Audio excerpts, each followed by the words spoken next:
Ji continue with that. Thank you Bhavesh भाई। मेरी आवाज क्लियर है? एकदम loud and clear. Thank you very much. फिर से मैं नवजीवन ग्रुप इंडिया ऑनलाइन का बहुत बहुत शुक्रगुजार हूँ, आभारी हूँ कि आपने मेरे अनुभव कथन के लिए मुझे फिर से आपके ग्रुप में अवसर दिया, और साथ ही साथ देवेंद्र भाई का विशेष रूप से शुक्रगुजार हूँ। उन्होंने मुझे 4-5 दिन पहले कॉल किया और मेरे अनुभव कथन के लिए मुझे अवसर प्रदान किया। और सभी होस्ट का भी मैं बहुत बहुत शुक्रगुजार हूँ। तो मेरे अनुभव कथन के लिए आप लोगों ने मुझे एक संधि दिया। दोस्तों, मैं शराबी हूँ, मेरा नाम दिलीप है। हाय दिलीप भाई। हाँ, हाँ, आज भगवान की असीम कृपा है, आप सभी भाइयों का साथ है और एक का सुंदर मार्गदर्शन। यही कारण है कि मैं शराब का जहरीला घूंट अभी तक नहीं लिया और एक संतुलित जीवन जीने का प्रयास कर रहे हैं। अभी जो बहुत सारे अनुभव मैंने सुना, मेरे भी अनुभव ऐसे हैं। आज मैंने 5 बजे से 6:30 बजे तक सुधीर भाई दिल्ली, इनको सुना, तब से माइंड मेरा बहुत अच्छा है। और आज एक रियाब सेंटर में भी मुझे बुलाया था, वहां पे भी मैंने 1 घंटा शेयरिंग किया। ओवरऑल आज का दिन बहुत ही खुशनुमा बोल सकता हूँ मैं। किसी प्रकार का तनाव नहीं, किसी प्रकार का खिंचाव नहीं है, किसी प्रकार का डिप्रेशन नहीं है। और एक अभाव में रहने के बाद में भी एक अल्कोहलिक सेरेनिमस को अभिप्रेत जो सुधारना है, उस सुधारना में मैं प्रयास कर रहा हूँ कि खुद को एक संतुलित कैसा जी सकता हूँ। तो सारी जिंदगी बिखर गई थी। शब्द छोटा है, बिखरना मतलब बर्बादी और पूरी तबाही हो चुकी थी। जैसे कि मैंने अभी एक भैया को सुना कि भाई पूरे तबाह हो चुकी थी, 8 लाख रुपए का प्लाट लिया।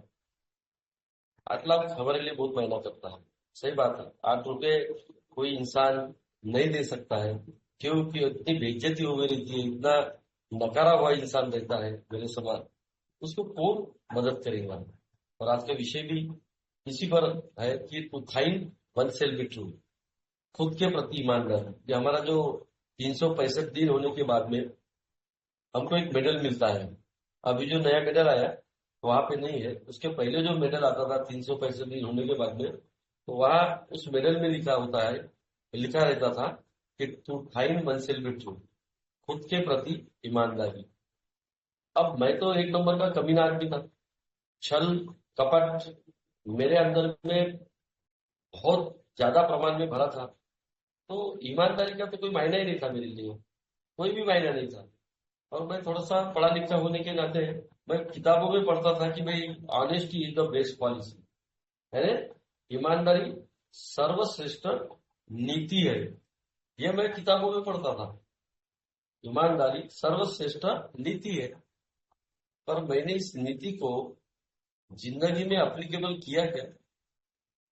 सारी तबाही और बर्बादी और पागलपन लेकर इस घुटने के बल पर रेंगते हुए जब मुझे लाया गया था अल्कोहलिक सेरेनिस में, तब मेरी बोलने वाली चीज मेरे पास में कुछ भी नहीं थी, कुछ भी नहीं थी। मतलब मेरा परिवार रात को 12 बजे जा चुका था। एक लड़का था 3री क्लास में और एक लड़की थी 6वीं क्लास में। बैरन बगैर चप्पल से उनके विशेष के कपड़े काटा मैंने, उसकी महंगी महंगी कांजीवरम और पैठनी जैसी महंगी साड़ियां, उसके सलवार सूट काट दिया मैंने। और दोनों बच्चों को खड़ा कर दिया कि जितने भी तेरे माँ के कपड़े हैं सब बाहर निकालो। इसके लिए मैंने शराब नहीं पिया था दोस्त। इस शराब का कनेक्शन औरत की बेइज्जती करने के लिए था क्या? शराब तो मैं मजे के खातिर पिया था, लेकिन सारी लाल हो चुकी थी और मानसिकता में पूरी विकृति आ गई थी। अभी एक भैया ने बताया, अतुल भाई ने, मुझे भी साइकेट्रिस्ट के लॉकअप में डाल दिया गया था शराब छोड़ने के लिए। लेकिन मेरी साइकेट्रिस्ट के बाद में दोनों हाथ और पैर बांधा था, इलेक्ट्रिकल के हाई डिग्री मुझे शॉक दिए गए थे। मैं 4-5 दिन पलंग पे लेटा रहा, दोनों हाथ और पैर बांध के थे मेरे। उसके वहां के डॉक्टर ने बोला मुझे, साइकेट्रिस्ट ने, आस्था हॉस्पिटल के डायरेक्टर डॉक्टर पवन ने, बोले तुम शराब पीने के भी लायक नहीं बचे हो। बावजूद में वहां से निकलने के बाद में शराब नहीं पी। फिर 100 दिन के लिए मुझे सेंटर में डाला गया, रिहाब सेंटर में। वहां से निकलने के बाद भी मैं शराब ही पी। काम धंधे धीरे धीरे सब चले गए। आखिर का पड़ाव ऐसा आ गया कि डिफेंस, रेलवे, डब्ल्यूसीएल, वायु में 60-70 लोग मेरे पास में काम कर रहे थे। सब काम बंद हो गए मेरे, और आखिरी 19 लाख रुपए मेरे फॉरफिट हो गए, रेलवे में जब्ती कर दिया। नॉन स्टॉप शराब पीता था। इसके चलते पूरी तबाही और बर्बादी खुले आंखों से देख रहा हूं, लेकिन मान नहीं रहा हूं, क्योंकि झूठा घमंड, ज्ञानी होने का भ्रम और डिनाइल पावर। आज का डेली रिफ्लेक्शन ये है, ज्ञानी होने का भ्रम और झूठा घमंड। झूठा घमंड आज का डेली रिफ्लेक्शन है। ये मानसिकता मेरी शराब ने बनाने के बाद में भी मैं अपने आप को नहीं मानता था। मकान चला गया स्क्रैप में, परिवार चला गया रात को, औरत के कपड़े पूरे काट डाला मैंने। मेरे हाथ में जो औजार था वो औजार मैंने उसके गलों पे चिपका दिया। एक 3री क्लास में लड़का और एक 5वीं-6वीं क्लास में लड़की रात के 11:30-12 बजे मुझे छोड़ के चले गए। मुझे इस बात का मलाल नहीं है कि रात को 11, 11:30, 12 बजे ऑटो वाले, रिक्शा वाले, मेरी औरत की उम्र 30 साल की थी, देखने में ठीक ठाक थी, ऑटो वाले, रिक्शा वाले क्या करेंगे उसका मुझे मलाल नहीं है। मेरी ईमानदारी कहाँ पे थी? Just I want to drinks, otherwise I can't do anything. मेरी जो सबसे ज्यादा प्रिय चीज थी वो थी दारू, शराब। उसके प्रति मैं पूरा ईमानदार था। खुद के प्रति ईमानदार नहीं था मैं, शराब के प्रति पूरा ईमानदार। बच्चा हॉस्पिटल में है तो भी दारू लगेगी, घर में खाने को नहीं है फिर भी दारू लगेगी। दारू के प्रति मैं ईमानदार था। मेरे पास ऐसा कोई निष्ठा नहीं थी घर के लोगों के प्रति। मेरे पास ऐसा कोई जिम्मेदारी नहीं लिया था मैंने कोई, है ने कैसा मुझे सम्मान मिलेगा, और मैं सम्मान का भूखेला। लेकिन मैं अपनी जिम्मेदारी तो पूरा करूं, कर्तव्य पूरे करूं, अपनी निष्ठा पूरी करूं, अपने नियम पूरे करूं, मर्यादा का पालन करूं, जिम्मेदारियों को पालन करूं, बिल्कुल नहीं। मेरी पूरी ईमानदारी थी शराब के प्रति। और मैं भी, ये लोग घर से बाहर बेदखल हो गए और मेरा मकान था वो भी चला गया। भाई के पास में गया, भाई बोले तू आज मर कल तेरा 3रा दिन। दूसरा भाई बोलता है नागपुर में, तू आज मर कल तेरा 3रा दिन। बहन के पास में गया, भांजा बोलता मामा यहाँ आना नहीं, पागल इंसान की जरूरत नहीं। ऐसे सूरत में आदमी जाएगा। चारों तरफ देखता हूं तो घना हो रहा है, अंधेरा है, लेकिन ना उम्मीद की जिंदगी, कोई उम्मीद नहीं है, और व्यर्थ की जिंदगी जी रहा था। लेकिन असीम भगवान की कृपा मेरे ऊपर नहीं हुई। मैं सीधा घाटों में आ गया, बर्निंग घाटों पे लोगों को जलाया जाता है वहां पे। अब ना भाई रहने के लिए जगह दे रहा, ना भाई बहन दे रही है। मेरा मकान था वो भी चला गया, काम धंधे पूरे चले गए, और हाथ में केवल कटोरा नहीं था, भीख मांगने की अवस्था में थी। 7-8 महीने मैंने घाटों में निकाला, बर्निंग घाटों में। जिस एरिया में शाम हो गई पैदल पैदल घाटों में निकालना। 7-8 महीने निकाला मैंने। ना खाने का कोई प्रबंध है, ना कोई नहाने का प्रबंध है घाटों में, ना कोई ब्रश करने का, ना कोई कपड़े, कुछ नहीं। Just I am wondering here and there like animal. भैंसा के समान और पशुओं के समान घूमना, और जहाँ शाम हो गई जिधर घाट है वहां जाके रात बिताना। ये जिंदगी शराब में करवाने के बाद एक अच्छा खेलता परिवार, हंसता परिवार आंखों के सामने टूट गया, बिखर गया है। बावजूद मैं अपने आप को नहीं मान रहा हूं कि मैं शराब हूं। 7-8 महीने निकाला मैं तो घाटों में। फिर आखिरी का पड़ाव ऐसा गया कि अभी सब कुछ तबाह हो चुका है, मिट गया हूं मैं, बर्बाद हो गया हूं मैं। शराब रुकने वाली नहीं है। एक नशेड़ी को अच्छे विचार नहीं आते, मुझे भी ऐसे विचार है जो नशेड़ी सोचते हैं। आखिरी का पड़ाव था कि भाई आई एम नॉट इन एग्जिस्टेंस। मेरा पूरा अस्तित्व मट्टी फलित हो गया है, मिट चुका है।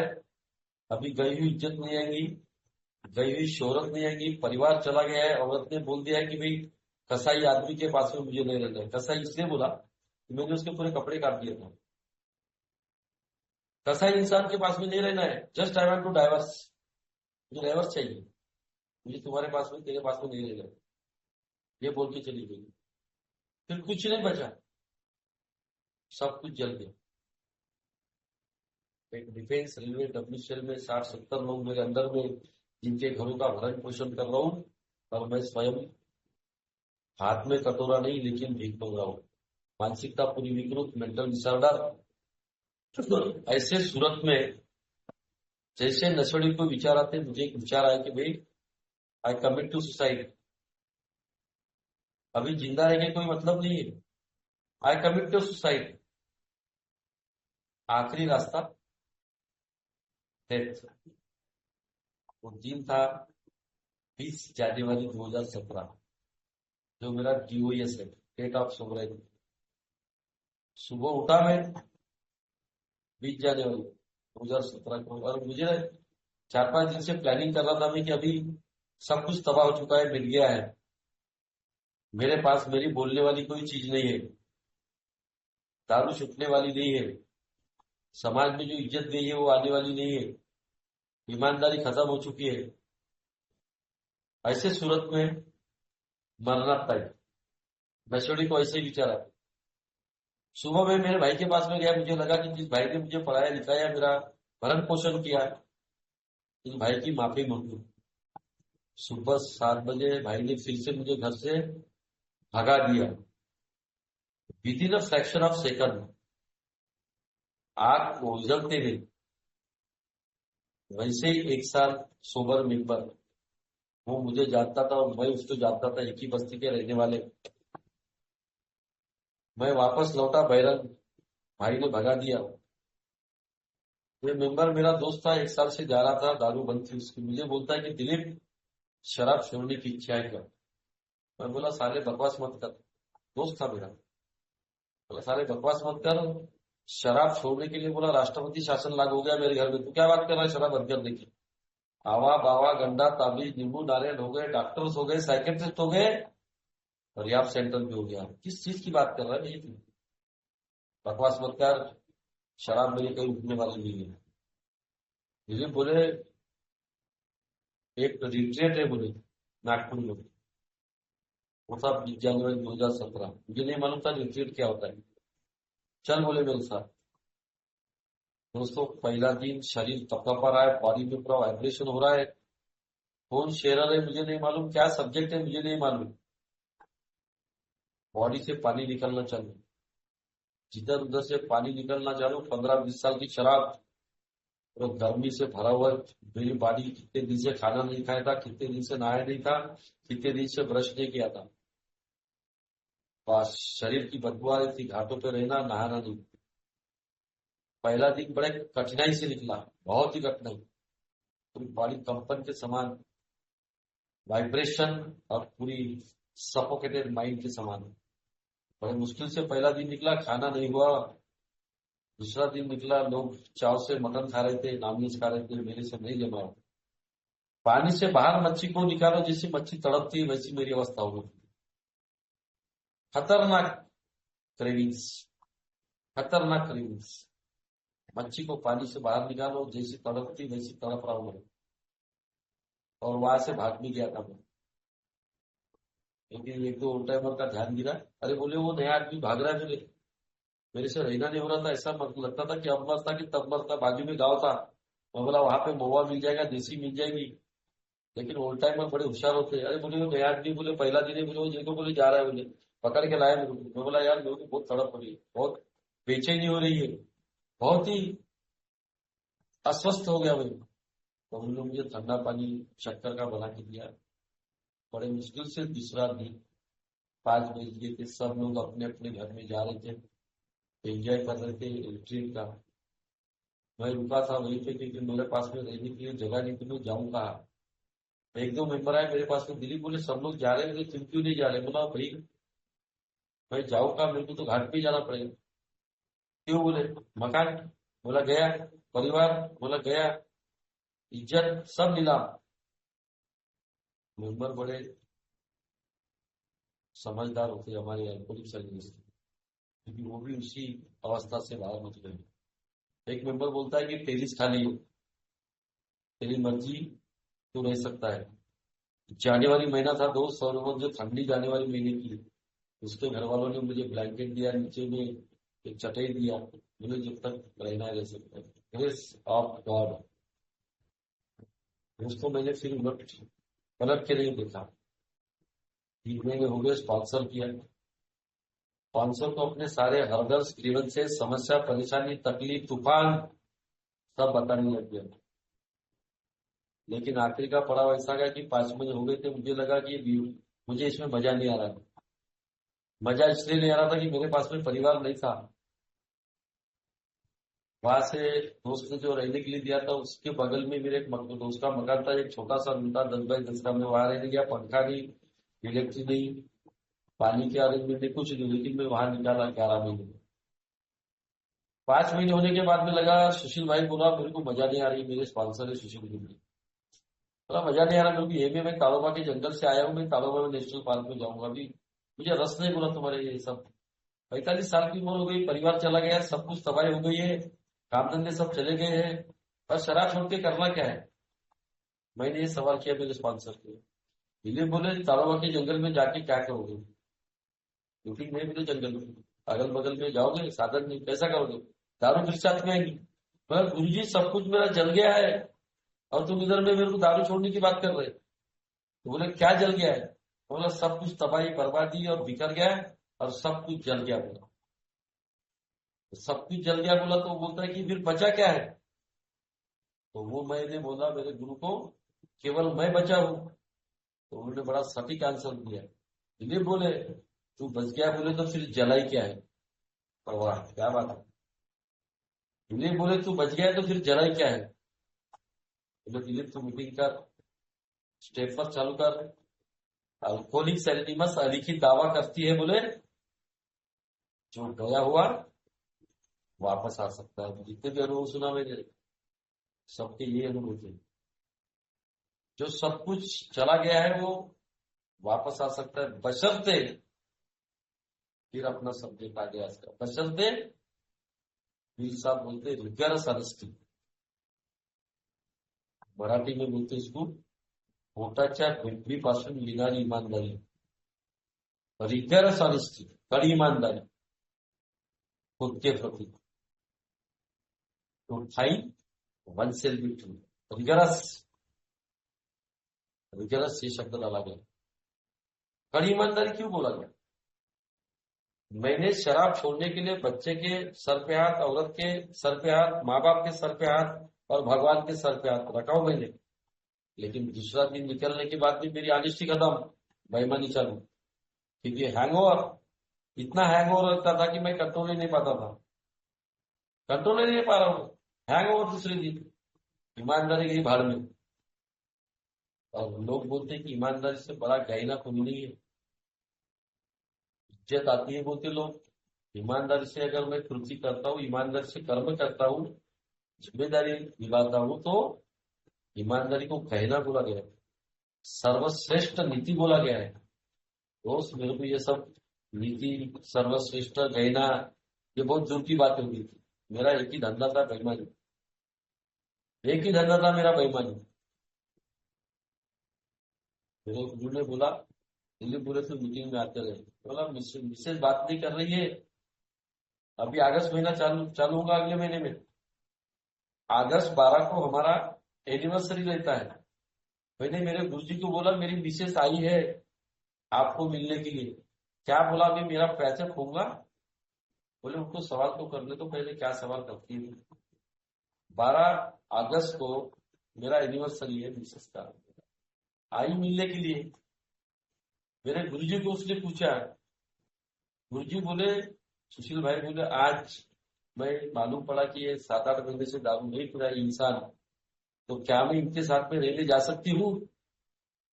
मेरे गुरुजी और एक स्पॉन्सर बड़े होशियार रहते हैं, इनके पास में दृष्टिकोण रहता है, दूरदृष्टि रहती है, क्योंकि 12 कदम लिए हो रहते हैं। मेरे गुरुजी ने बोला, दिलीप बोले आज मीटिंग में आज की गारंटी नहीं है, और आप बोल रहे कि क्या इनकी दारू अभी हमेशा के लिए बंद हो गई? ये मैं नहीं बोल सकता। आज मीटिंग में इसकी गारंटी है, कल की गारंटी नहीं। इसको मालूम नहीं था मेरे मिसेस को वनडे के टाइम पे आए, क्यों आएंगी, कैसे आएंगी? क्योंकि बच्चों के माध्यम से मेरा नेचर बच्चे बताते थे।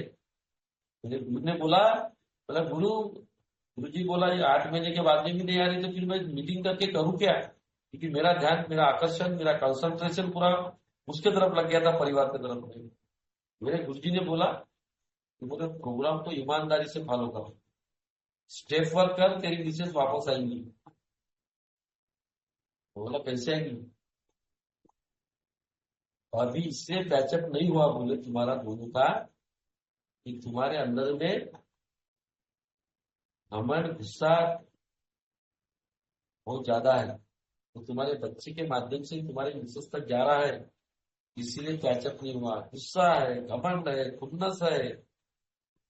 आज का डेली रिफ्लेक्शन है झूठा घमंड, अहंकार से भरा इंसान, झूठा घमंड, गुस्सा, ये मेरे लिए नरक के बराबर है। 14 अप्रैल का डेली रिफ्लेक्शन है, दैनिक चिंतन 14 अप्रैल। गुस्सा मेरे लिए जहर है, घमंड मेरे लिए ऑफेंडर है, दुश्मन है।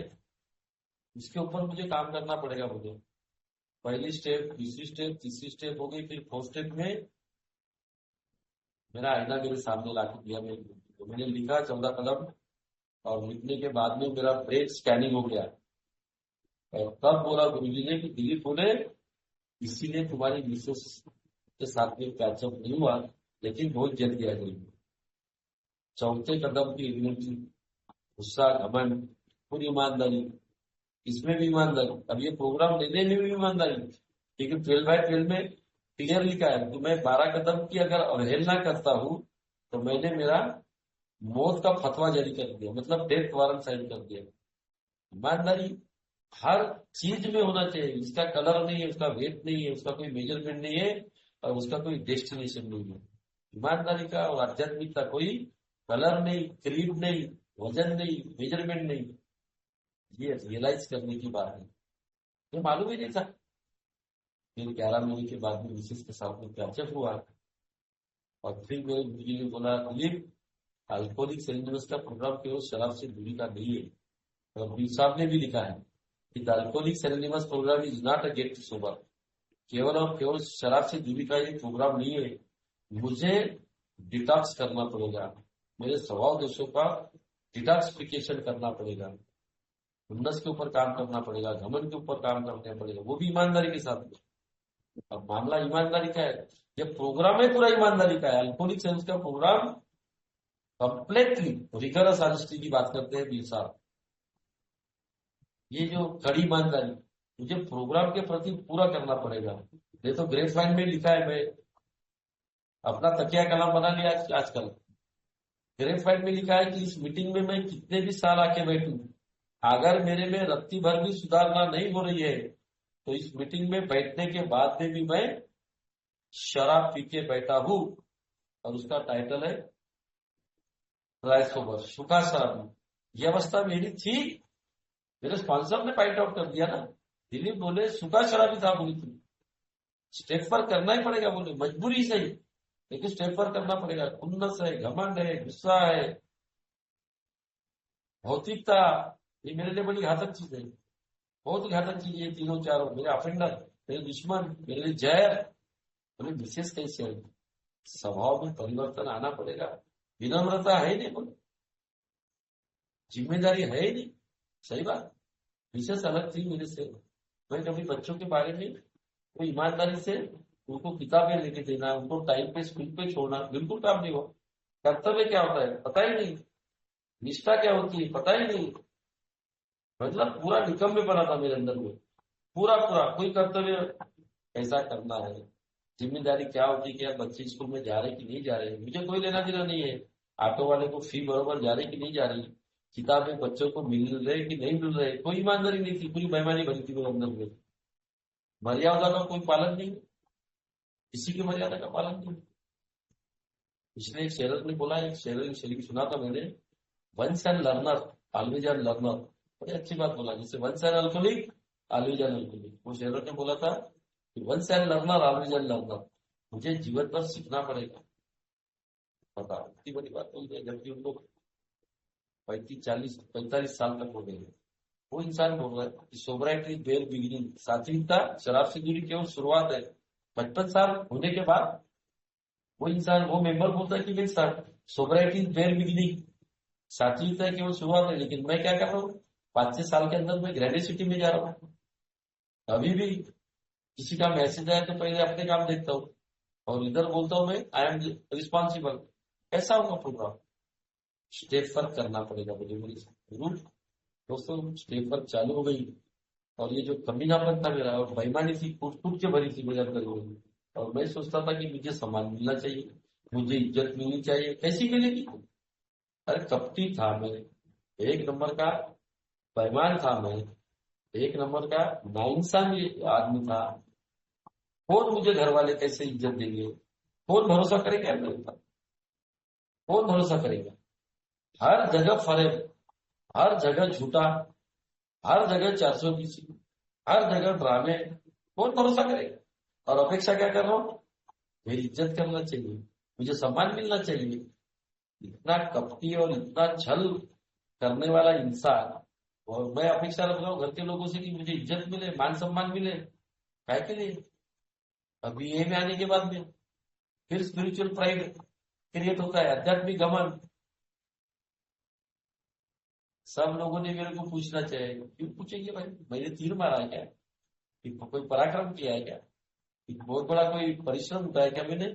आप लोगों ने ये मुझे रेंटल में दिया है। Rental, sobriety is not our own, it's rented and it's due everyone. शराब से जो दूरी मिली है, ये रेंटल है, किराए से मिली है मुझे, और मुझे किस्तों में उन लोगों के लिए देना पड़ेगा जो सफरिंग अल्कोहलिक है। और ये में आने के बाद में मुझे सम्मान मिलना चाहिए, इज्जत मिलनी चाहिए, मान सम्मान का भूखेल आदमी हूं। मुझे दायस मिलना चाहिए, ग्रुप में सर्वे सर्वा मुझे ही बोलना चाहिए। इधर दूसरा प्राइड चालू हो गया, स्पिरिचुअल प्राइड, ईमानदारी। धीरे धीरे ए में आने के बाद में ग्रोथ होती है, लेकिन जैसी जैसी सोबराइटी बढ़ती है, वैसे वैसे मेरी क्रेडिबिलिटी बढ़ना चालू हो जाती है। फिर सम्मान मिलेगा भाई, अपने ही मुंह से सम्मान। सर्टिफाई करने वाला कौन है?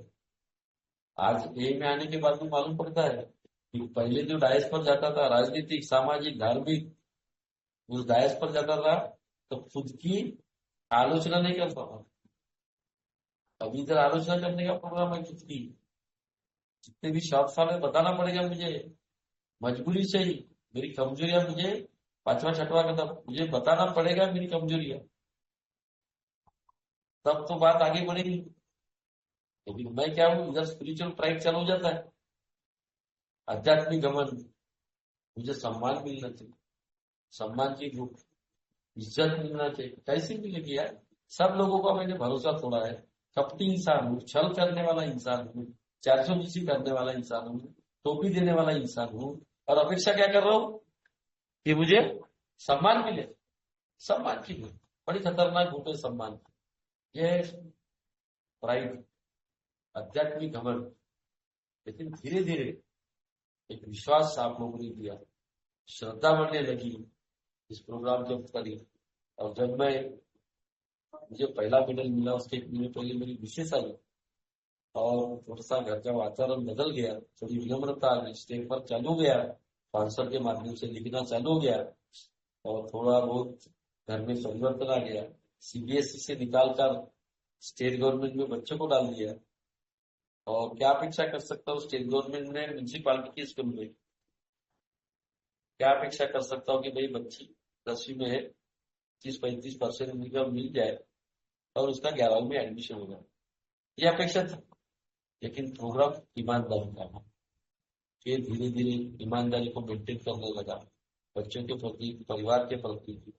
रिजल्ट टाइम में आई डोंट एज्यूम, जबकि मेरी टारगेट पेपर में फोटो आ गए, वहां पे भी ईमानदारी, उसको टाइम पे छोड़ना, टाइम पे लाना, टाइम पे दाबे देना, टाइम पे उसका दवा पानी करना, ये ईमानदारी पहले बिल्कुल नहीं थी। केयर लेना, दखल लेना घर के लोगों को।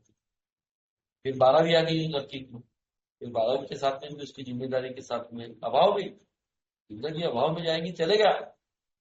एक शेरर ने बोला है, जिंदगी अभाव में चलेगी कोई प्रॉब्लम नहीं है, लेकिन ईमानदारी के साथ में कॉम्प्रोमाइज नहीं करना है। जैसे बोलते हैं ना, एक का प्रोग्राम आध्यात्मिक है, और उसी आध्यात्मिक प्रोग्राम के साथ अगर मैं कॉम्प्रोमाइज करता हूँ तो मैं दुश्मनी बोल लेता हूँ। Compromise is the enemy of spiritual programme. Alcoholic science का प्रोग्राम आध्यात्मिक है, और इस आध्यात्मिक प्रोग्राम के साथ में अगर मैं कॉम्प्रोमाइज करता हूँ तो मैं दुश्मन बोल रहा हूँ। वो सही, वो सही लिखा गया। लड़की 12वीं में आ गई, फिर से मेरिट, फिर से फोटो पेपर में नाम, पूरी ईमानदारी है। वहां पे अभी बेईमानी नहीं चलती। क्या फर्क पड़ता है? किसी के महीने अगर 100 रुपये लिया है तो उसको टाइम पे दूं। लेकिन ऐसा था क्या शराबखोरी में? तेरे तो 100 रुपये साले तूने क्या खरीद लिया क्या? मुझे क्या लेके भाग रहा हूँ क्या मैं तेरे 100 रुपये? तो कभी क्या देखा ही नहीं क्या तूने? ये लैंग्वेज रहती थी। लेकिन आज क्या है, अगर मैं देवेंद्र भाई से 100 रुपये मांगता हूँ, वो ऑनलाइन मुझे भेजते हैं, तो मैं 1 महीने में रिटर्न करता हूँ। लेकिन अल्कोहलिक एनोनिमस तो अभिप्रेत क्या है? रिटर्न करने के बाद में उसका आभार मानो ईमानदारी के साथ। देवेंद्र भाई, मेरे बच्चे के लिए पैसे की जरूरत थी, आपने समय पे काम किया, आपका आभार। ये ईमानदारी की बात करता है पुलिस एनोनिमस। और मैं तो बेईमान था ना, पैसे ले लेना, वादे दुनिया भर के करना, और वादा एक भी नहीं निभाना, ऐसा मेरा मसला था। कैसे लोग सम्मान करेंगे, कैसे लोग इज्जत करेंगे, कैसे लोग नजदीक करेंगे, कैसे लोगों के साथ में अटैचमेंट रहेंगे? होगा, पॉसिबल ही नहीं है ना, पॉसिबल ही नहीं है। लेकिन धीरे धीरे जो बेईमानी थी मेरे अंदर में, वो आप लोगों के अनुभव से थोड़ी कम होती रही है। हमेशा हर एक आदमी को लगता है कि यार ईमानदार आदमी बड़ा सफल होता है। मैं बोलता था सफल क्यों नहीं हो रहा यार, मैं कोई भी काम में सफल नहीं हो रहा हूँ, क्योंकि बेईमानी इतनी भरी थी।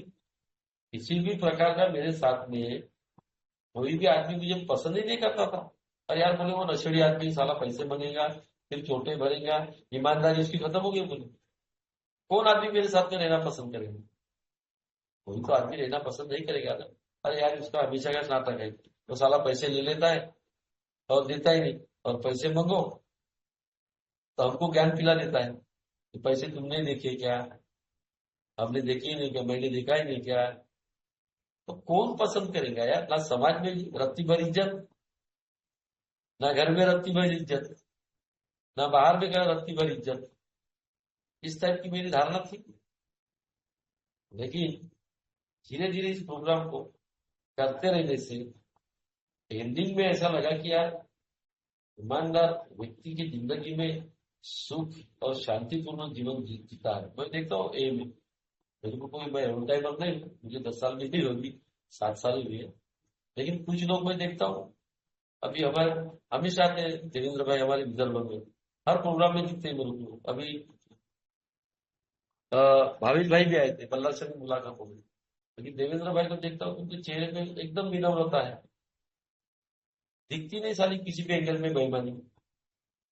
आदमी ऐसा अटैच होता है जैसे मैग्नेट के समान, जैसे फेविकल के समान।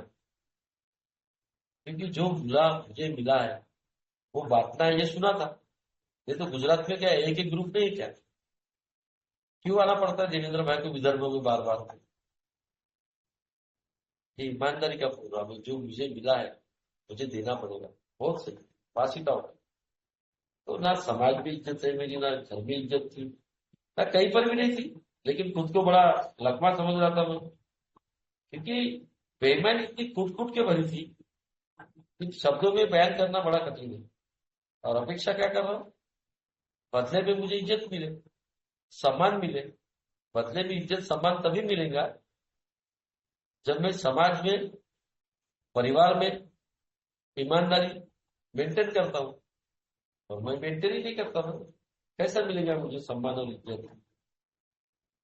किसी के पैसे लेने के बाद भी मैं समय पे नहीं दे रहा हूँ, और उसके साथ में हुज्जत कर रहा हूँ, और दिए हुए वादे, मैं फलाना तारीख को आ जाना भैया, और मैं खुद ही गायब रहता था। दिखाने तारीख को आ जाना, मैं खुद ही गायब रहता था। कहा ईमानदारी में? लोगों के साथ में हमेशा झूठे वादे करता था मैं, और झूठे वादे करने के बाद में वादे मैं खुद ही तोड़ता था। और धीरे धीरे लोफर, बेईमान, गैर विश्वासु, धोखेबाज, भरोसा लायक ये इंसान नहीं है, ऐसे आइडेंटिफिकेशन बन गई। कैसा पासी बनूंगा? बदले में मैं सम्मान पाऊं। कैसा पासी बनूंगा कि बदले में मुझे इज्जत मिले? कैसा पासी बनेगा? पॉसिबल ही नहीं होता ना। अगर आज मैं देखता हूँ बहुत सारे मेंबर को कि किसी के ऊपर में, कोई मेंबर के ऊपर मुसीबत आती है तो वो समाज के सामने आता है, एक के मेंबर सामने आते हैं। मैंने बहुत लोगों को देखा है। जीवन है, जीवन में मुसीबत आना निसर्ग का नियम है, अस्तित्व का नियम है। लेकिन जो ईमानदार व्यक्तिमत्व का धनी है, तो मेंबर, तो उसको समाज भी मदद करता है और उसको एक के मेंबर भी मदद करती है। ये भी देखा गया कितनी बार। तो ये इधर आने के बाद में ईमानदारी क्या होती है, इसका रियलाइजेशन, एहसास धीरे धीरे होने लगा। और मुझे भी लगने लगा यार ये सब फरेबी और ये झूठापन और ये मक्कारी की जिंदगी, इसमें कुछ रखा नहीं है, कुछ रखा नहीं है। मक्कारी, झूठापन और फरेबी, 420 और टोपियां देना, कब तक कब तक ये सिलसिला चलेगा? एक इंसान मुझे नजदीक नहीं कर रहा, घर के भी नहीं कर रहे, ना बाहर के कर रहे, और बदले में इज्जत की बात, बदले में सम्मान की बात। पॉसिबल कैसा होगा? बहुत ही कठिन काम था। अब किसी को कहीं लेके जा रहा हूँ कोई सामान लाने के लिए, तो वो चीज हो रही है 200 रुपए की, तो मैं वहां 250 रुपए ले रहा हूँ, वहां पे भी फरीबी कर रहा हूँ। कहा है मेरी ईमानदारी? यानी ईमानदारी नीति बोला गया है, ईमानदारी को सर्वश्रेष्ठ नीति बोला गया है। लेकिन मैं 200 की चीज उसको 250 में दे रहा हूँ, 50 रुपए पौवे के लिए अंदर कर रहा हूँ। आज वो काम नहीं है। आज 100 रुपए की चीज सभी लेना है। आज 100 रुपए की चीज किसी ने मुझे मंगाया तो मुझे 100 रुपए ही लेना है। ये प्रोग्राम नहीं सिखाया है, आप लोगों ने बताया मुझे। ये मुझे सीखना पड़ेगा, क्योंकि ईमानदारी मेरे घर में भी मुझे दिखाना पड़ेगा, ए में भी दिखाना पड़ेगा, और जिस जगह मैं काम कर रहा हूँ मुझे वहां पे भी दिखाना पड़ेगा। और ये कोई चीज दिखाने की नहीं है, इसको रियलाइज करना पड़ेगा। जैसे आध्यात्मिकता कोई दिखाने वाली चीज नहीं है। बिल साहब ने बोला है ना, spiritual life is not a theory, we have to live it. आध्यात्मिकता का ये कोई सिद्धांत, कल्पना, परिकल्पना, रूल्स रेगुलेशन नहीं है, ना थ्योरी है। इसको जीना पड़ेगा, अपने जिंदगी में आत्मसात करना पड़ेगा। आध्यात्मिकता को आत्मसात करना पड़ेगा, अप्लीकेबल करना पड़ेगा। वैसे ईमानदारी, ईमानदारी शब्दों में बयान नहीं होती है। दायस पर आके अगर मैं बोलूं कि मैं बहुत बड़ा ईमानदार हूं, इसका प्रमाण क्या है? उसका मेजरमेंट क्या है? उसका नापतोल क्या है? उनके प्रति ईमानदारी ये दिखनी चाहिए मेरे स्वभाव में, मेरे वागलुक में, मेरे बॉडी लैंग्वेज में, मेरे बिहेवियर में और मेरे एटीट्यूड में। इसका कोई मेजरमेंट नहीं है ईमानदारी का। जैसे आध्यात्मिकता का कोई मेजरमेंट नहीं है, वो दिखती है चेहरे के ऊपर। मैं याद देख रहा हूँ आवारा भाई जब भी जुड़े थे, इनको मैं हमेशा सुनता हूँ, मैं बहुत गदगद हो जाता हूँ इनकी शेयरिंग सुन के। इनसे मुझे बहुत सीखने को मिलता है। देवेंद्र भाई, इनको मैं हमेशा सुनता हूँ। मुझे सीखना पड़ेगा, मुझे जीवन भर सीखना पड़ेगा, क्योंकि अल्कोहलिक सेंस का लिटरेचर और अल्कोहलिक सेंस प्रोग्राम बहुत मेरी लाइफ का बन। मुझे पूरी ईमानदारी इस प्रोग्राम को, मीटिंग के प्रति भी मुझे ईमानदारी रखना पड़ेगा, क्योंकि जिंदगी और मौत का मामला है। क्योंकि जिस मीटिंग में मैं आया हूँ, इसने मेरी आज जिंदगी बचाई, तो मेरा काम है। मैं हमेशा बोलता हूँ कि sobriety is not a health trend, it's a life or death. Simple language में, कि दारू से जो दूरी मिली और उसके साथ में आज मेरा शरीर अच्छा बन गया और मानसिकता अच्छा बन गई।